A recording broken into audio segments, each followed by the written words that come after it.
नमस्कार। चलिए आज एक मजेदार ज्योमेट्री पजल को सॉल्व किया जाए। हम एक क्लासिक प्रॉब्लम लेंगे और उसे मिलकर स्टेप बाय स्टेप सुलझाएंगे। तो शुरू करते हैं। तो ये रही हमारी आज की चुनौती। देखिए, हमें कुछ जानकारी दी गई है। एक एंगल है XYZ जो कि 64 डिग्री का है। एक लाइन है जिसे P तक एक्सटेंड किया गया है और एक बहुत ही ज़रूरी क्लू, एक रे YQ है जो एंगल ZYP को समद्विभाजित करती है। अब हमारा मिशन है दो वैल्यूज़ को ढूंढना, एंगल XYQ और रिफ्लेक्स एंगल QYP। किसी भी ज्योमेट्री प्रॉब्लम को सॉल्व करने का पहला नियम क्या है?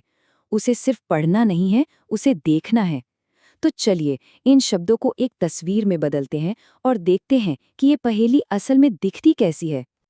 तो सबसे पहले हम वो बनाते हैं जो हमें पता है।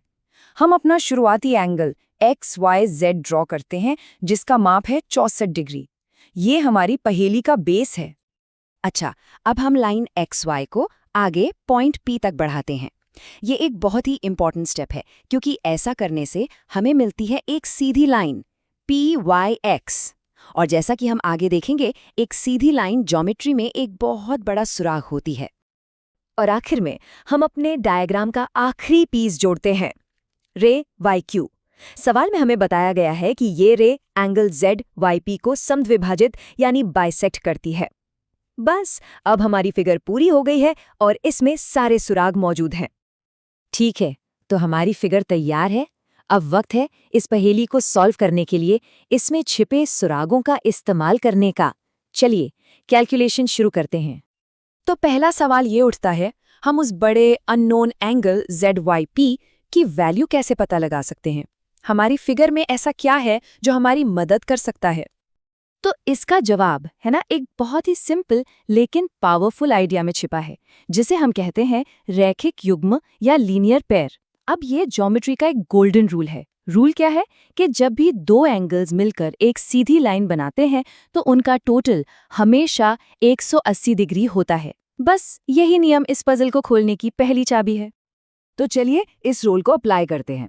स्टेप 1, हम जानते हैं कि सीधी लाइन PYX का मतलब है 180 डिग्री। स्टेप 2, इसका मतलब ये हुआ कि हमारा एंगल XYZ और अननोन एंगल ZYP दोनों मिलकर 180 डिग्री होने चाहिए। स्टेप 3, हम XYZ की वैल्यू तो जानते हैं, वो है 64 डिग्री।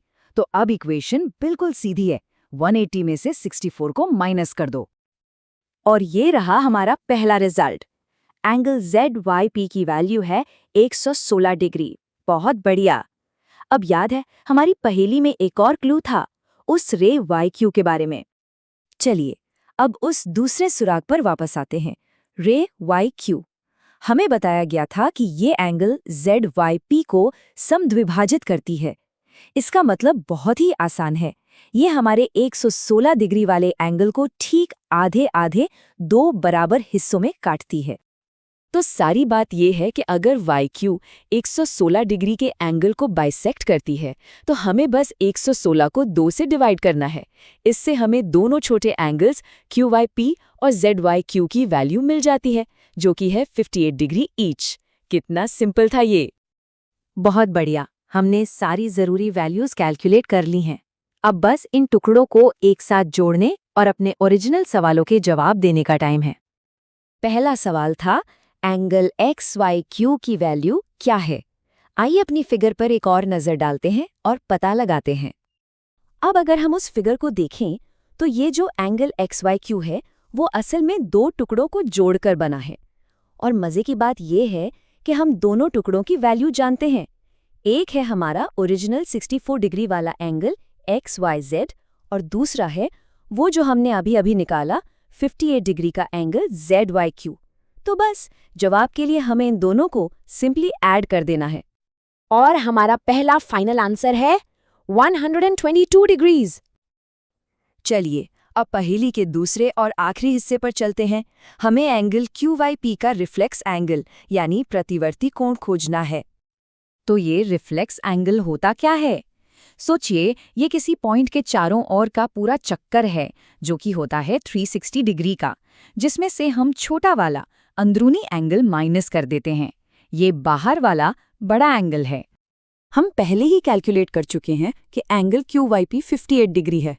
तो इसका रिफ्लेक्स एंगल निकालने के लिए हम बस एक पूरे सर्कल यानी 360 डिग्री में से 58 डिग्री माइनस कर देंगे, जिससे हमें मिलता है हमारा फाइनल आंसर 302 डिग्रीज।